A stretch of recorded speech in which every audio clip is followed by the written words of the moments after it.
धर्मराज युधिष्ठिर ने कहा, हे जनार्दन, आपने मुझे सभी एकादशियों का विस्तार पूर्वक वर्णन सुनाया है।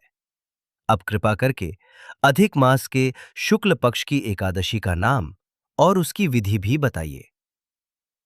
श्री भगवान श्री कृष्ण बोले, हे धर्मराज, अधिक मास के शुक्ल पक्ष में आने वाली एकादशी पद्मिनी एकादशी कहलाती है, जिसे कमला एकादशी भी कहा जाता है।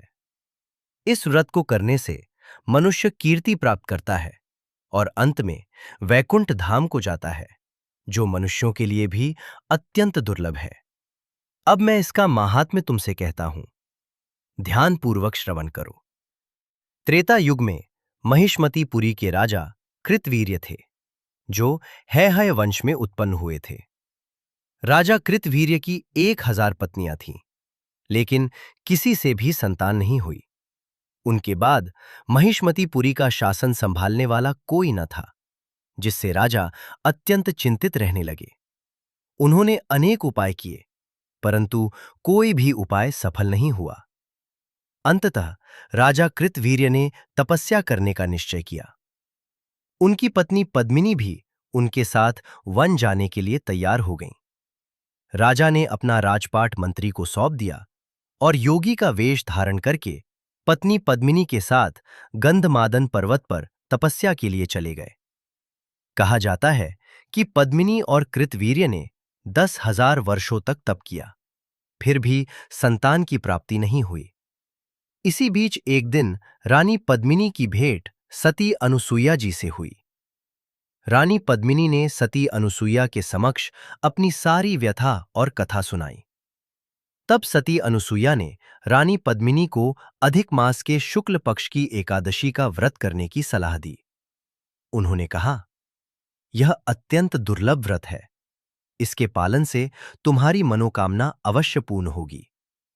रानी पद्मिनी ने संतान प्राप्ति की कामना से उस एकादशी व्रत का संकल्प लिया। उन्होंने पूरे विधि विधान के साथ निराहार रहकर श्रद्धा और भक्ति से व्रत का पालन किया।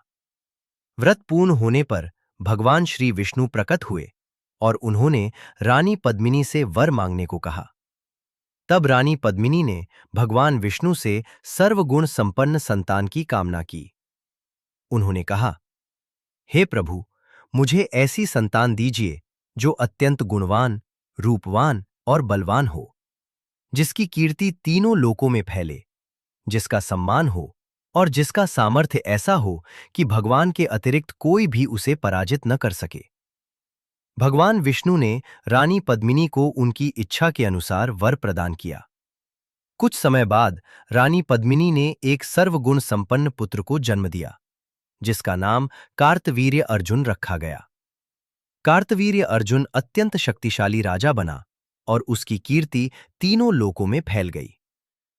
अंत में भगवान श्री कृष्ण ने कहा, हे युधिष्ठिर, जो भी मनुष्य इस परम दुर्लभ और महान पुण्य देने वाली पद्मिनी एकादशी का व्रत करेगा, इसके महात्म्य का पाठ करेगा या इसकी कथा का श्रवण करेगा, उसके इस जन्म के साथ साथ पूर्व जन्मों के पाप भी नष्ट हो जाएंगे और मृत्यु के पश्चात उसे वैकुंठवास की प्राप्ति होगी।